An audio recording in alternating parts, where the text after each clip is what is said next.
being part of it, you know, from the just because the whistles and the support, they actually just support good cricket, you know. So even if the other team's doing well, they stay there till the end.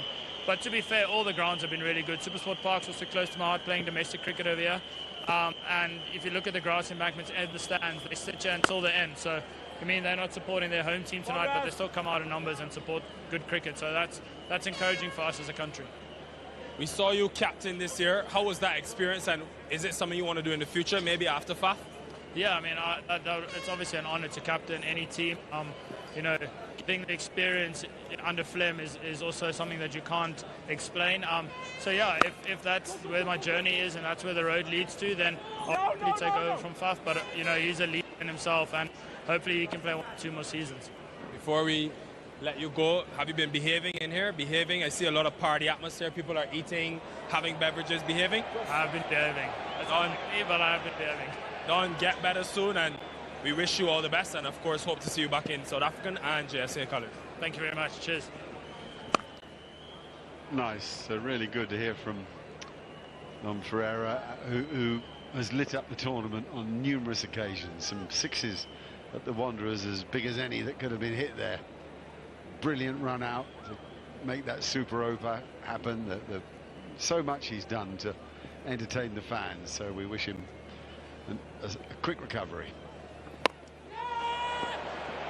Well, he will surely catch it. Yep, all he did was steady himself under the ball. Another great celebration for Sikandar Raza. Another wicket falls for Super Kings. They're finding it tough out there tonight. Yeah, we saw some real animation from Sikandar Raza, and the way he would throw and backs it up with great elation in the wicket. And why not? He wanted to bowl to the left-hander in Forrester. It's the matchup that gives him the best opportunity. Settle beautifully as the tribe, and that's what it means to the men in pink. They're in the pound seats, and why not? Sikandar Raza's done the job. He goes for 3. JSK 103 for 6.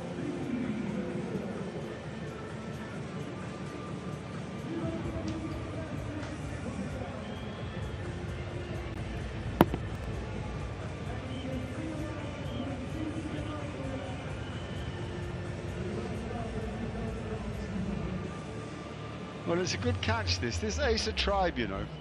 A lot to like about his cricket. We've seen him open the batting. Today he came in much lower in the order and played a really tidy hand at the end, at the death. He had the game for it. Good fielder. Seems to have a cricket brain, likes to get involved, makes a few points to people, runs around with his enthusiasm, congratulating bowlers. Very good. Akil Hussain, another fine ball striker, but it's running away from the Super Kings. I hate saying that. The rate now 15.5 and over. It's never over till it's over. But my goodness, it's a difficult task. What a good over by Sikandar Raza, by the way. What a crafty cricketer he is.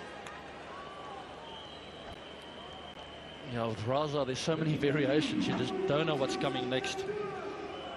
Played many cricket game against him, also with him, and he was definitely not the same kind of bowler then compared to what he's now. So many different variations. The low arm one, the leg cutter, the knuckle ball, tough to pick. Oh, he's thundered that. Has Vian Mulder. Wide long hop, given the treatment, as they say.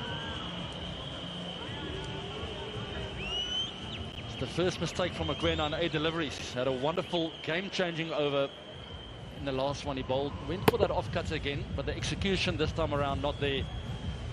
Taken care of by Mulder. Found the gap here, found the middle of the bat, found the boundary rope. Much needed boundary.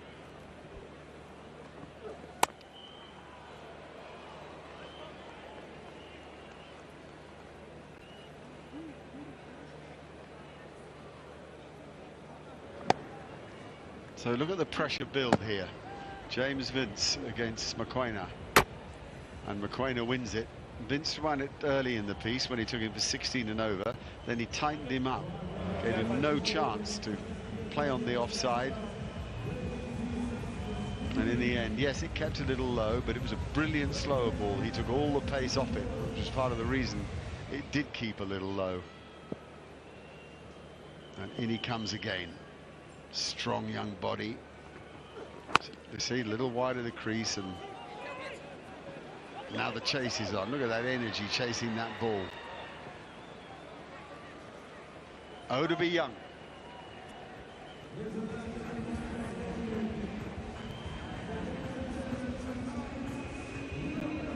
Yeah, it's been a real solid innings from Wiaan Mulder, 34 of 21. Yes, percentages largely with the Royals, but you feel if JSK have any chance, solely lies in his hands, Wiaan Mulder. Well, no, you're right. I mean, there's not a lot in it in terms of runs. Power Royals were 125 at this stage, as against 111. I mean, it's the loss of 6 wickets.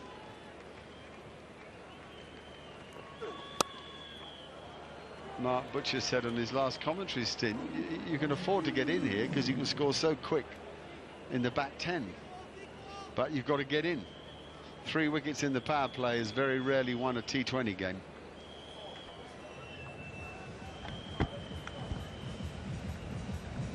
Let alone 4. So we're on 111 here, guys. Does a Nelson apply in T20 cricket, or we just throw that away? Mark, you must have some stunning stories. Applies. No, it applies. Feet up. You have to have your feet off the floor on 111, depending on what you want to happen, of course. Yeah. Lovely. The first time he had the width to work with, and the bounce, I suppose. 14 gone now, 115 for 6.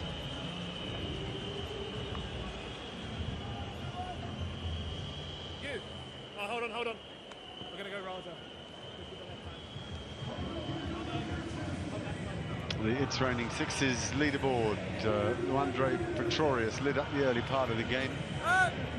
And then Dan Lawrence 3, Sikandar Raza 3, James Vince 2. All fine strikers of the ball, but this Andre Pretorius is a rare talent with a rare haircut.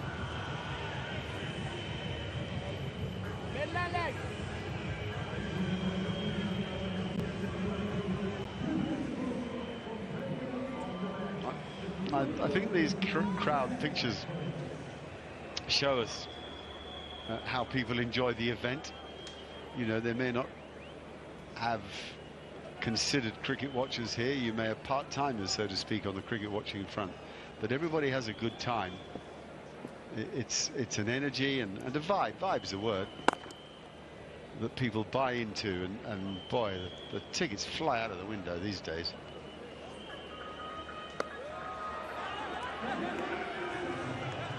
I was really surprised when I saw all the people come in here. I mean, the Pretoria Capitals is their home ground. We got the Paul Royals here and our foes from across the road, JSK, and it's a packed stadium. See that ball? That's a hard ball to play. Now he puts in one of those about every 2 overs. That's a low arm ball, a round arm ball, so it has no bounce to it. It skids onto the batsman from delivery around about shoulder height. It's one of the many Sikandar Raza varieties.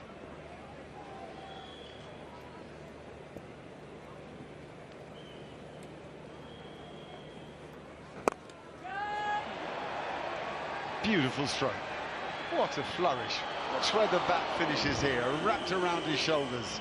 Akil Hussain with one to saver. Almost BC Lara-like.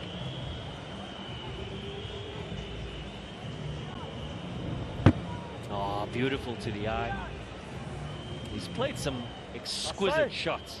And yes, this year's Betway SA20 has Akil Hussain.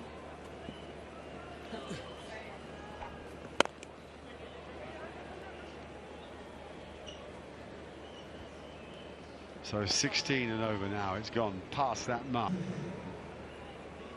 Oh, hello. That's a little opportunity missed.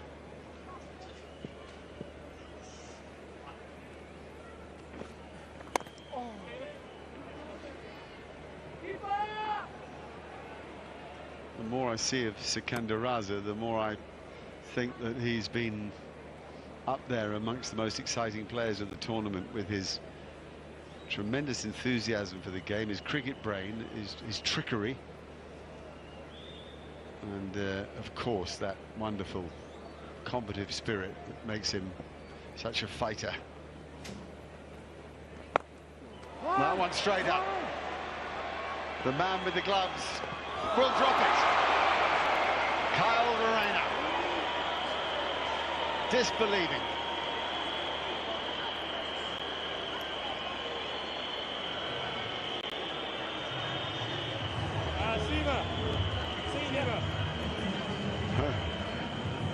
It's 1-2-6 for 6.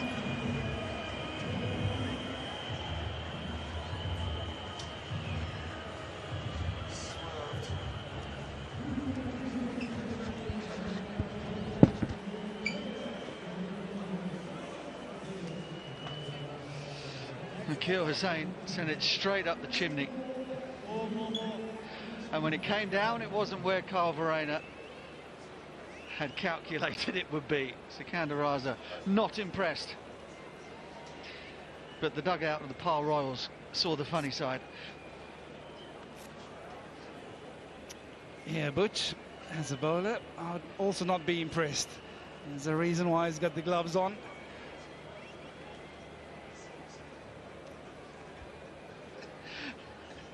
And that reason is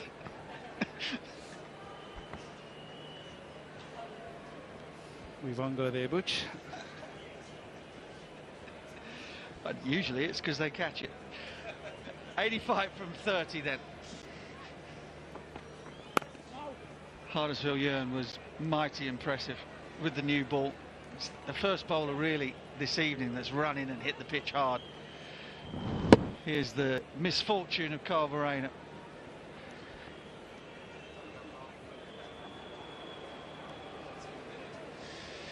To make matters worse, it bounces up and hits him on the schnoz, but he's getting plenty of sympathy from his teammates and coaches in the dugout.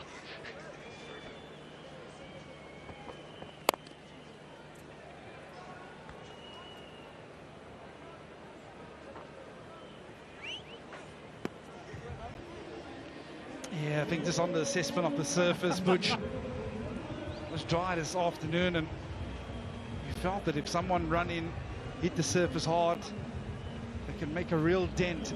Hardisville-Yearn was that guy this afternoon for the Pal Royals. Fantastic opening spell. Picked up 2 wickets early on, and that's always going to set any batting lineup back, let alone losing 4 wickets in that power play with JSK.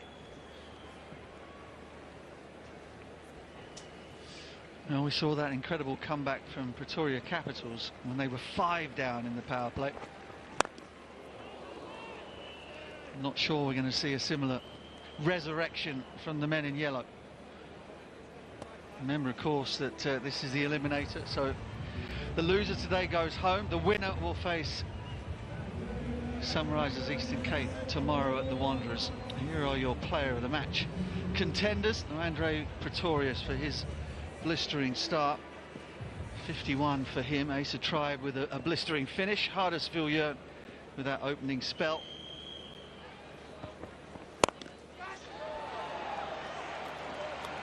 Almost a chance for Dan Lawrence, but flashes past him and flies to the boundary.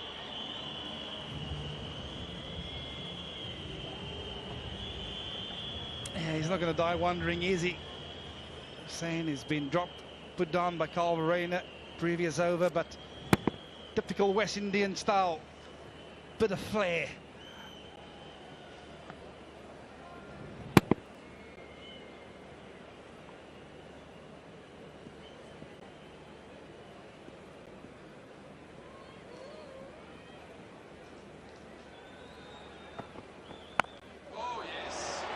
Go hold of that. They gather. It goes down. It's not the same fella as before, is it? What a shot from Akil Hussain. Is this the same fella that dropped one a little while ago? That's definitely a yellow card for that man. He's had 2 opportunities to grab a one-handed catch, and both times he puts them down. He had a good look at it. And I'm sure that crowd around him will be letting him know. To be fair to him, he got a bit of interference from the Angel and the Virat Kohli look-alike behind him. Oh, that sounded clean, but it's gone straight up and taken. They barely put a foot wrong in the field or with the bat. Hull Royals, Hardisville Yearn will pick up another wicket. He has certainly deserved that. And that's the end of Akil Hussain.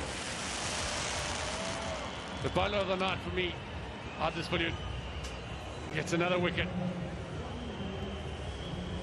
He's hit his length so well. Akil Hussain, brave effort, goes for 20.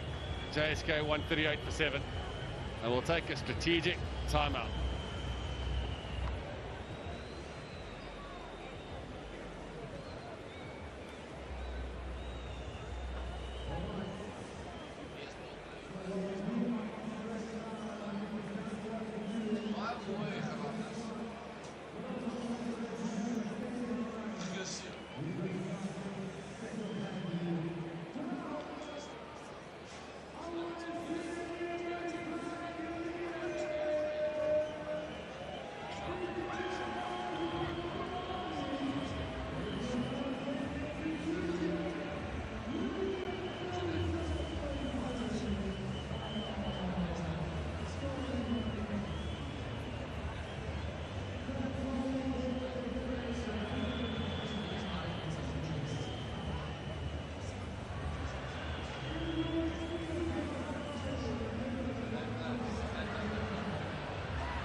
Yeah, secretly, so we didn't, bro.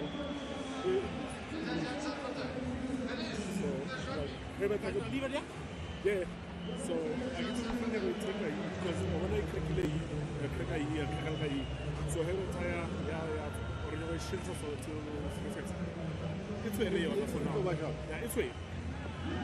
Okay. Dwayne Jansen comes in at number 9, the fall of the 7th wicket, with JSK still requiring 73 from the last 4 overs. Rather forlorn looking JSK bench, coaches and all headed back to the dugout after the strategic timeout, and that's why Jansen is out there.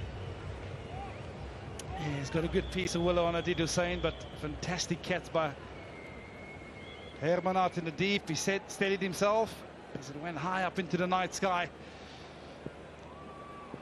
And the Bartman, he's back into the mix. It's flayed out there. The man positions himself underneath it, and it's taken. He's picked up yet another wicket in the tournament. 19 in total for Bartman. Another wicket in the final 5 overs of an innings. The most of anybody in the competition. He is so good at the death. Yeah, he extends his lead to the top of the wicket takers jelly, does Bartman. And like he's done so often, every time he's come back, he's produced another wicket-taking delivery, another opportunity. It was another swirl, but it was a fantastic catch by Sikandar Raza out in the deep. Number 19 he has in this year's SA20, Bartman. Well, Mulder, he goes for 41. Yeah, JSK now 138 for 8.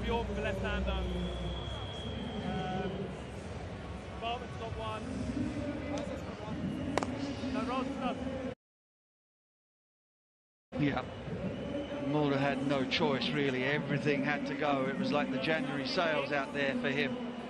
Sikandar Raza, the arch competitor, He's not putting that one down. Neil Bartman now has 60 wickets over the course of the entire SA20. He's out there on his own.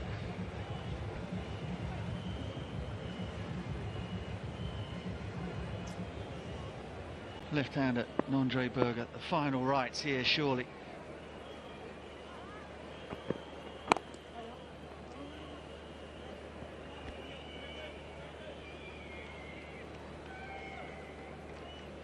It was always going to be a tough task chasing down today, but there's the Suzuki. We've had our guesses come in, and we'll find out soon at the final on the 25th who will be taking away that beauty. Suzuki Swift. Yeah, plenty of you have had a go. Balling away there at home. Who will be the winner on Sunday? That Suzuki Swift looks pretty nice. Been driving one around myself these last few days.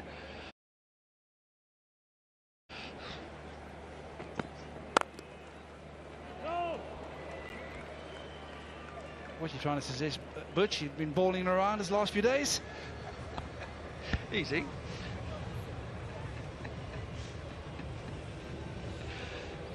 Be a bit difficult to take one of those home, though. Plenty of excess luggage as it is.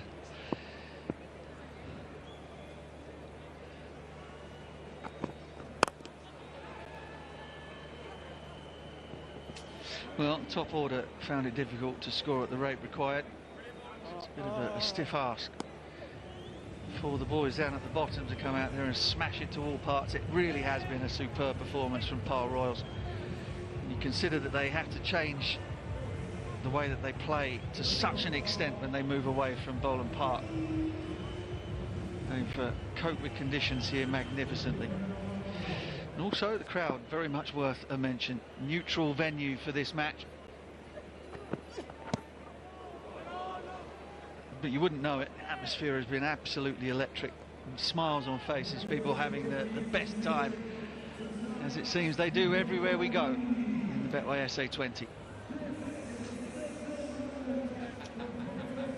Yeah, you talk about it, fella. That was chance number one on the left. And again, being distracted, you'd say, on the frame on the right. Yeah, getting a couple of phone calls, a couple of messages on how to do it next time. He's not getting the gig with any of the Aussie rules teams anytime soon. End of the over, 140 for 8.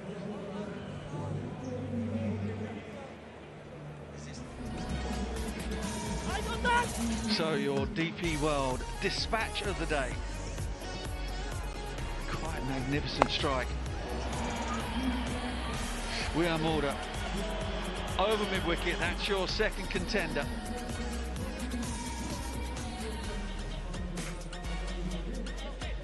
And there have been a few of them this evening, as there always are here at Centurion.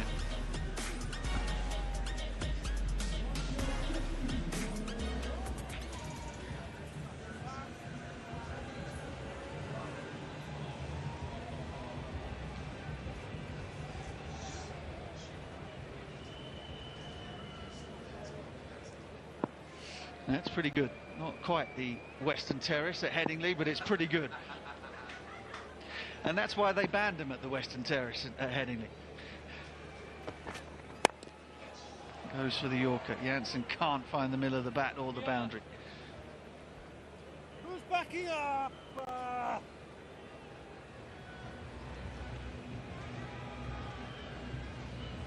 I've got a gentleman sitting next to me that was very convinced about bowl first. Maury, you've been proven wrong tonight by the men in pink. Well, to be fair, I don't think they really had a chance after the start. That the Pile Royals had that ball really well. 210 is always going to be difficult to chase. Doesn't matter how good the wicket is, you need it. You need to not lose wickets early on. Unfortunately, they kept losing wickets, and that stems the run flow all the time. You almost felt that someone had to stick. You almost feel that James Vince got in and someone had to stick with him onto the top order, they would have gotten close, because it was a stage where Mulder and Vince were going, and they looked really good. It's very difficult to stop a team from scoring unless you're getting them out here at Centurion. I just felt they panicked a little bit too early. I think they must have spoken about getting ahead of it, or maybe staying with the rate in the power play. And I actually think it's a sort of deck you get yourself in, take a bit of time at the top there, get yourself in, and then you're difficult to stop. But this man, Huddersfield, you have to give him a lot of credit. It's easy to turn around and talk about the batting side and what they did or didn't do, but he did not allow them to either get themselves in or to hit freebies. He's been absolutely superb as Huddersfield. Yeah, I think this, to your point as well, 3 youngsters in your top 4 is always going to be a worrying sign. And it was well exposed by Huddersfield this evening. Almost needed to sift James Vince to go open the batting with one of those youngsters just to find some sort of balance. But top 3 youngsters, they were really exposed this evening.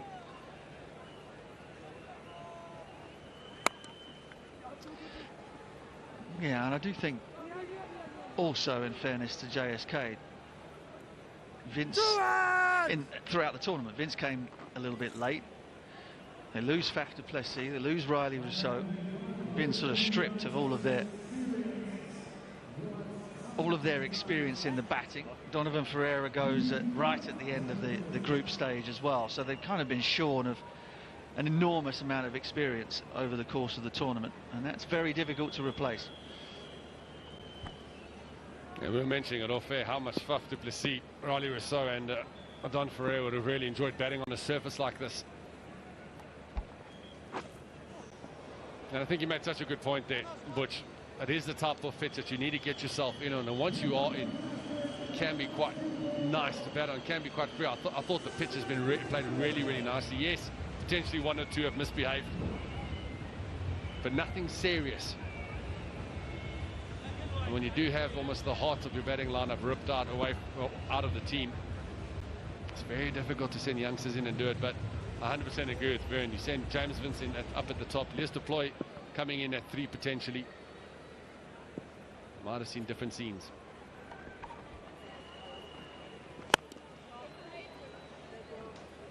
Yeah, tip your hat to Pile Royals. They have been too good, too classy, and they will have to go again tomorrow. 144 for 8. Yeah, it's a fantastic return for Huddersfield. Picking up 3 for 24. Happy, bro? He really set the tone up front in that power play. Picking up 2 wickets in the power play. Huddersfield really made sure that he put a dent in this run chase of JSK this evening. 3rd and the last wicket was that of Hussain. And yeah, he's got reason to celebrate. A happy camp. Fantastic outing for the senior fast bowler.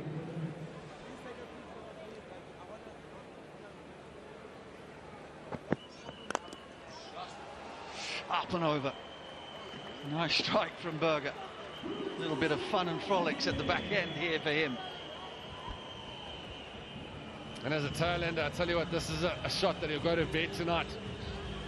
He's struggling to fall asleep. He'll just recall this very shot.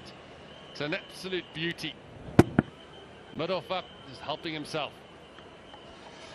Yeah, he must be saying, leading wicket taker. What leading wicket taker? This is how you do a top order. Long off goes back. 3rd man comes up.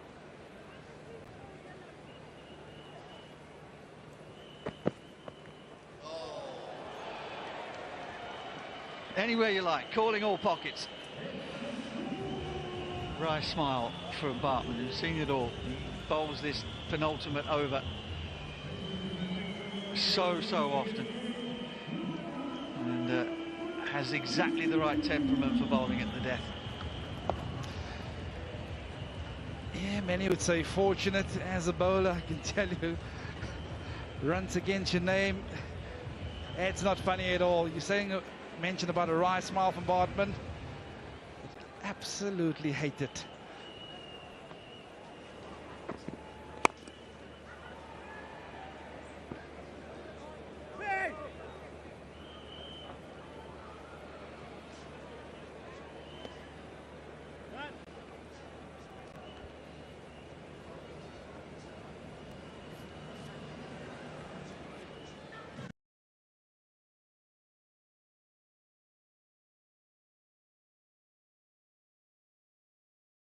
tells me that there is nobody that has taken more wickets bowling the penultimate over of a T20 game in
Yeah, it's been really impressive, Mokoena, in this over.